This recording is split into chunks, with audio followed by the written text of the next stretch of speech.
Hello Insta, bonsoir à tous, j'espère que vous allez bien, que vous avez passé une bonne journée. Je retrouve mon spot habituel pour mes lives, mon petit setup, après 2 jours un petit peu plus calmes sur les réseaux, comme j'avais de la famille chez moi. Si vous regardez cette vidéo en replay, n'hésitez pas à commenter, partager en story si ça peut être utile à d'autres personnes, ou à venir me voir en DM pour échanger.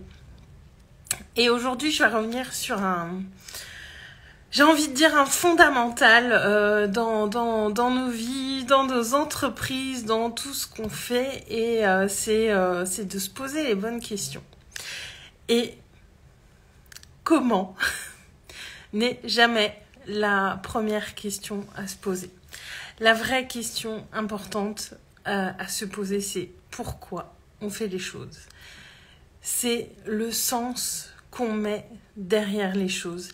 Et je voudrais juste vous faire un rappel, c'est que s'il y a autant de burn-out aujourd'hui, s'il y a autant de gens qui sont malheureux au travail aujourd'hui, qui sont malheureux même dans leurs entreprises, c'est parce qu'il y a une perte de sens et qu'il n'y a plus de réponse juste à ce pourquoi on fait les choses. Le burn-out n'est pas uniquement réservé aux gens qui sont salariés d'une entreprise. Il y a aussi beaucoup d'entrepreneurs qui se retrouvent dans ce cas-là parce qu'il y a beaucoup de choses qui viennent se greffer, se mettre en place dans leurs entreprises quand ils grandissent. Des choses où il y a une perte de sens qui arrive et où le pourquoi n'est plus nourri. La question qu'on doit nourrir pour grandir, pour se diriger vers ce qui nous inspire, pour aller vers ce qui nous fait kiffer, pour être dans le plaisir, pour mettre de la légèreté, de la créativité, c'est pourquoi on fait les choses. J'ai envie de dire, c'est la principale, presque la seule question à se poser de pourquoi on fait les choses au moment où on les fait. Alors, il y a notre grand pourquoi, notre grande vision. Moi, mon pourquoi je contribue, c'est parce que je veux faire partie de ces gens qui changent le monde. Parce que je sais que c'est ma zone de génie d'aider les gens à aller vers qui ils sont, à se révéler à eux, parce que c'est ce chemin que j'ai fait pour moi et qui me fait tellement kiffer.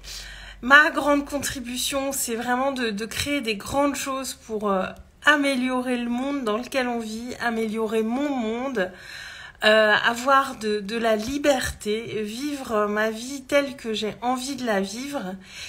Et ça, c'est mon grand pourquoi, c'est ma grande vision. Mais pour toutes les petites actions, notre pourquoi, il va avoir un rôle aussi fondamental à jouer. Parce que on aura toujours des choses un petit peu chiantes, un petit peu désagréables à faire quand on doit gérer l'administratif, faire les comptes, anticiper certaines choses. C'est pas toujours ces trucs-là qui nous font kiffer, mais si on sait pourquoi on les fait, alors on va mettre du sens derrière ces actions qui, a priori, sont moins agréables aussi. Et chacune de nos actions dans nos entreprises doivent être portées par ce pourquoi je fais les choses. Si on commence à aller dans du comment je fais et à se faire des tas de nœuds au cerveau et à tourner en rond et à mettre du flou, c'est qu'il faut peut-être se recentrer sur le pourquoi et peut-être revenir au bon endroit. Et je le dis souvent, hein, moi je vous amène dans mes accompagnements à vous poser les bonnes questions. Et les bonnes questions, il n'y en a pas 50, je suis au taquet. Les bonnes questions, c'est pas 10 000 questions. Votre cerveau, il n'a pas à être embrouillé par des tas de considérations inutiles, par des tas de choses qui viennent mettre du flou, qui viennent mettre du mental, qui viennent mettre des problèmes là où il n'y en a pas. Il y a juste quelques questions à se poser pourquoi j'ai envie de faire ça, pourquoi je le fais aujourd'hui, pourquoi ça a du sens pour moi, pourquoi j'en ai envie, pourquoi ça me fait kiffer, pourquoi. Le comment découle de ce pourquoi. Le comment n'est jamais la bonne première question à se poser. Coucou Adeline, j'espère que tu vas bien, ça fait un moment que je ne t'ai pas vue. Je vous parle des bonnes questions à se poser, Adeline, et je suis au taquet ce soir. Et c'est toujours pourquoi la première question à laquelle on doit revenir quand on sait que le flou commence à s'installer et quand on sait quand on sent qu'on est en train de partir dans des trucs qui nous emmènent dans les méandres de notre mental et de tous ces scénarios hollywoodiens qu'on est capable de construire. Parfait comme thématique, Adeline. Parfait. Moi, je suis un être humain comme vous. Il y a des moments, je dévie de mon pourquoi. Il y a des moments, mon mental me rattrape un petit peu. Il y a des moments, je sors aussi, je dévie un petit peu. Mais c'est important d'y revenir parce que c'est ça qui nous guide. Quand il n'y a pas de motivation, quand il n'y a pas d'inspiration, quand il n'y a pas cet élan créatif, quand on ne sait plus comment faire les choses, justement, quand le comment ne se présente pas, ne vient pas, n'arrive pas, n'est pas là, c'est que c'est le moment de revenir à notre pourquoi. Et vraiment, je vais insister parce que j'ai commencé les échanges en fil WhatsApp avec les filles qui ont gagné le concours. Et c'est une question qui est revenue. Mais comment je fais ça ? Et comment je fais ça ? Et comment je fais ça ? Donc, moi, je les ramène au pourquoi. Parce que c'est ça, la vraie question. Et moi, je le sens quand... c'est quand il y a quand il y a vraiment des problèmes d'inspiration, de motivation, de créativité, c'est qu'on n'est plus au bon endroit. C'est qu'on a dévié. Et ça arrive de dévier. Et c'est ok, et tout va bien. On dévie tous de temps en temps. On n'est pas des êtres humains parfaits. Ce qui est important, ça va être de s'en rendre compte. Donc, de mettre de la conscience sur ce qui est en train de se passer. De faire un petit temps d'arrêt. De se poser. Pour revenir aux bonnes questions. Et voilà, moi, je quitte bientôt mon travail. Donc, ça va être encore plus quelque chose qui va être dans mon quotidien. Et de pas dévier, on peut dévier, mais que ça dure le moins longtemps possible et revenir au pourquoi. Et surtout, je vais avoir plein de temps pour faire ce que j'ai envie. Et ce que j'ai envie, c'est pas la même chose tous les jours.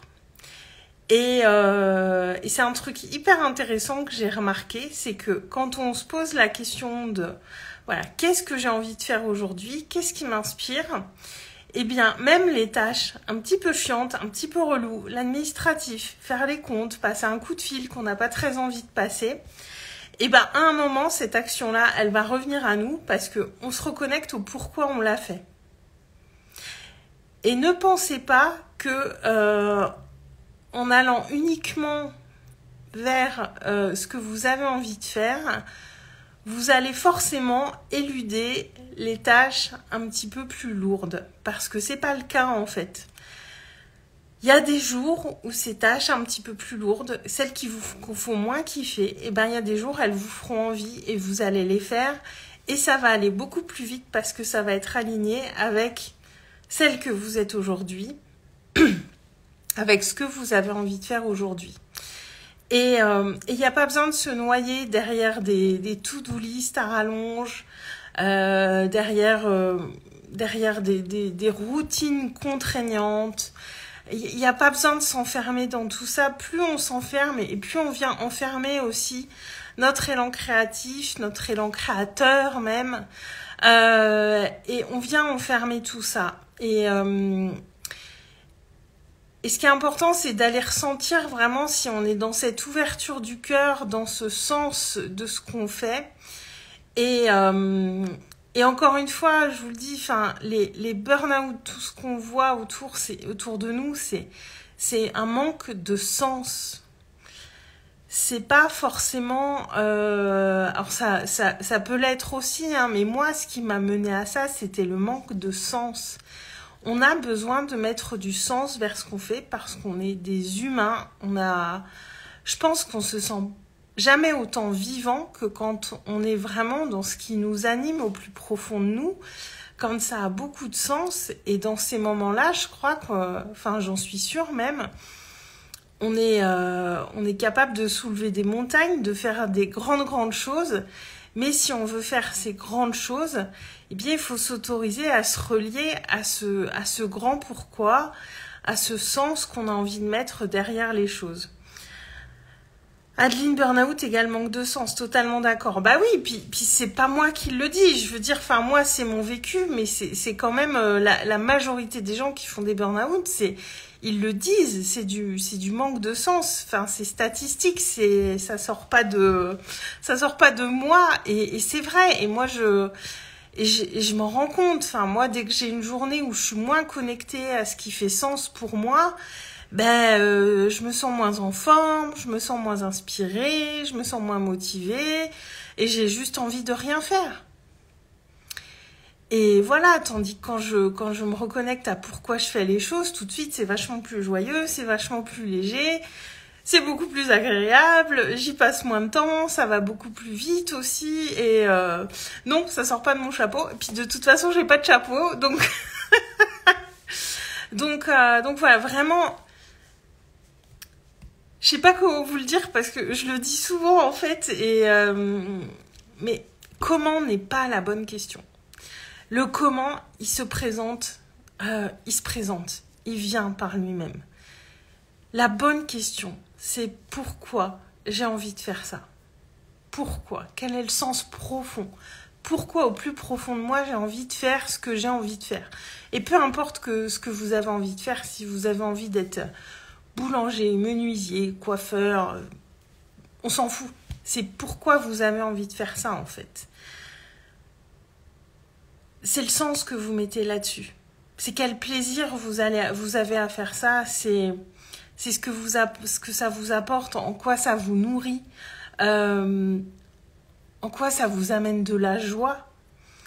Et ça rejoint vraiment le fait de suivre sa joie, dont je vous parle souvent aussi.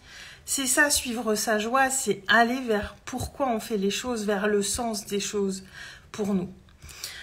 Et je voulais vraiment vous faire ce rappel ce soir parce que il est tellement important, c'est la base de tellement de choses. Moi, ça a changé tellement de choses, de me relier vraiment profondément à ça, de comprendre ça.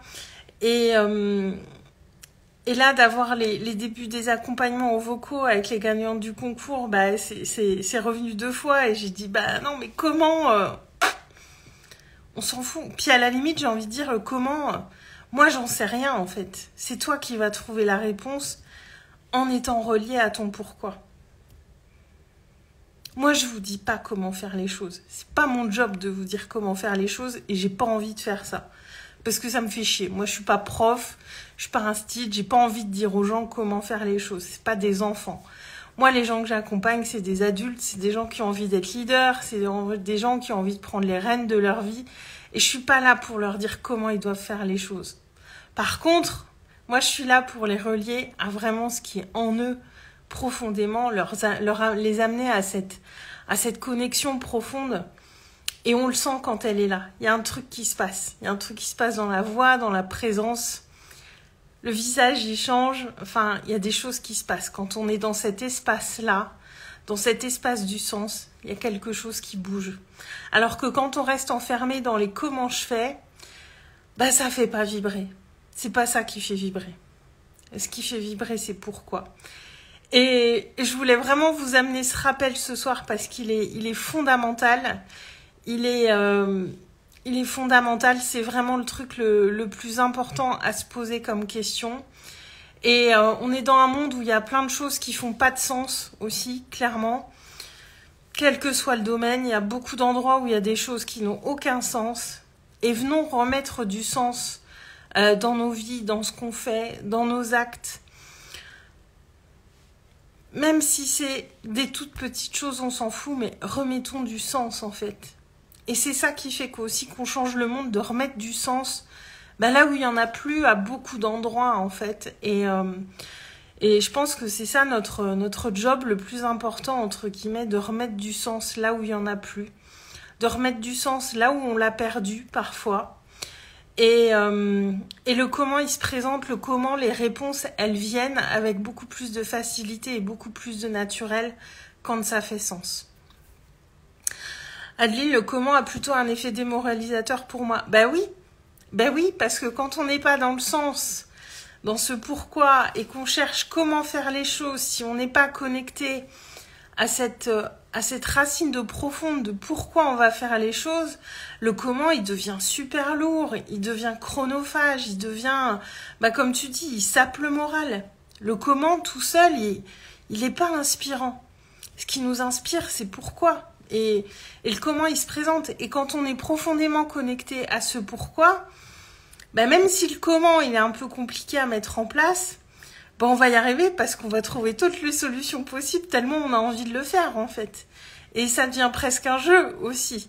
Donc ouais, le comment tout seul, il est même pas bon pour le moral, en fait. Par contre, le pourquoi, osez aller vous demander vraiment, profondément, pas juste en surface, mais pourquoi vous avez envie de faire ce que vous avez envie de faire.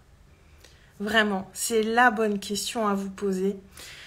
Et de rester connecté à ça, ça va guider vos actions, ça va guider vos intentions, ça va guider aussi vos pensées, ça va guider plein de choses.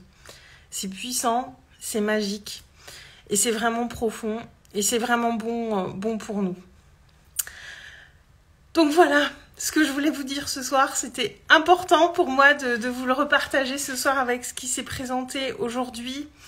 Et ça m'anime, ça m'anime d'autant plus parce que moi, quand j'ai vraiment intégré ça en profondeur, ça a changé beaucoup de choses. Et je me dis, si je peux aider des gens à comprendre et intégrer ça en profondeur, alors j'ai tout gagné.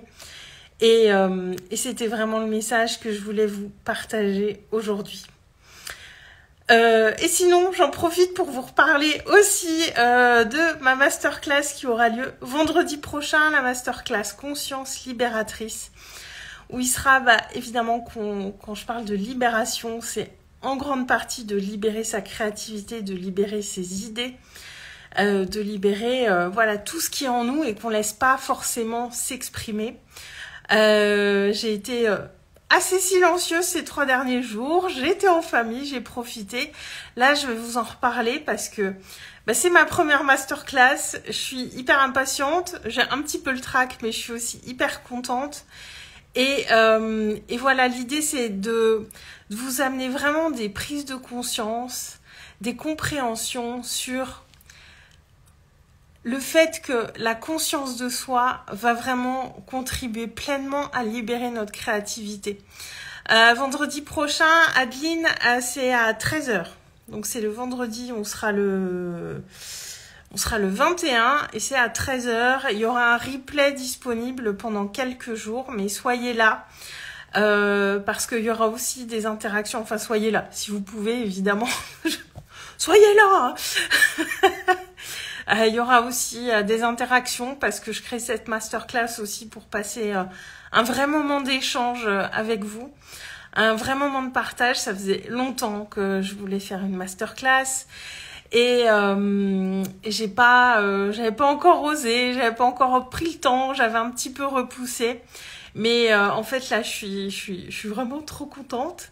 Adeline, le lien est dans ma bio pour t'inscrire, c'est dispo, donc voilà. Et vraiment vous amener à libérer votre créativité parce que moi je reviens de très loin avec ma créativité. Je pensais que j'étais pas créative, que j'avais pas d'idées, mais c'est moi qui me limitais, c'était moi qui mettais mes propres limites. Et ce que je veux vous amener, c'est aussi ce chemin intérieur qui s'est passé pour moi, à quoi ça m'a amené et à quel point aujourd'hui ma créativité elle est libérée. Parce que 275 jours de live, pas un seul jour je n'ai amené le même sujet. Ça fait 275 lives différents. Alors évidemment il y a des thématiques qui reviennent, mais c'est jamais sous le même angle, c'est jamais avec les mêmes mots, c'est jamais avec la même énergie du jour. Et franchement, il y a un an, même juste quelques semaines avant de commencer le défi live, je me serais jamais cru capable de faire ça. Et ma créativité, elle s'exprime pleinement à travers ça et à travers beaucoup d'autres choses, parce que ça a transformé aussi mes propositions, ce que j'amène dans mes accompagnements, ça a vraiment tout transformé, de me relier simplement à ce qui était là en moi, à ce que je suis, tout simplement, parce que ce qu'on est au fond de nous, c'est suffisant. On n'a besoin de rien de plus. Et c'est vraiment, vraiment ça que je veux vous amener dans cette masterclass. Voilà, pour ce soir, j'étais hyper inspirée, hyper heureuse d'être là. Je pense que d'avoir retrouvé ma solitude, de ne plus avoir personne chez moi, m'a fait du bien, parce que même si j'adore mes proches, même si j'adore être en famille, et bien être avec du monde en permanence pendant plusieurs jours, je dois bien dire que ça me prend pas mal d'énergie et je sens là que ça m'a réénergisée de retrouver un petit peu de solitude aujourd'hui. Et voilà, c'est l'équilibre qui se refait. Et du coup, bah voilà, je vous ai amené toute cette énergie pendant ce live. J'espère qu'il vous aura plu. Et voilà. Et si vous avez des questions par rapport à tout ça, bah, n'hésitez pas à me les poser en commentaire ou à venir me voir en privé. Ça sera avec une grande joie de partager avec vous. Et il me reste à vous souhaiter une très très belle soirée. Je vous embrasse tous très très fort et je vous dis à demain. Ciao!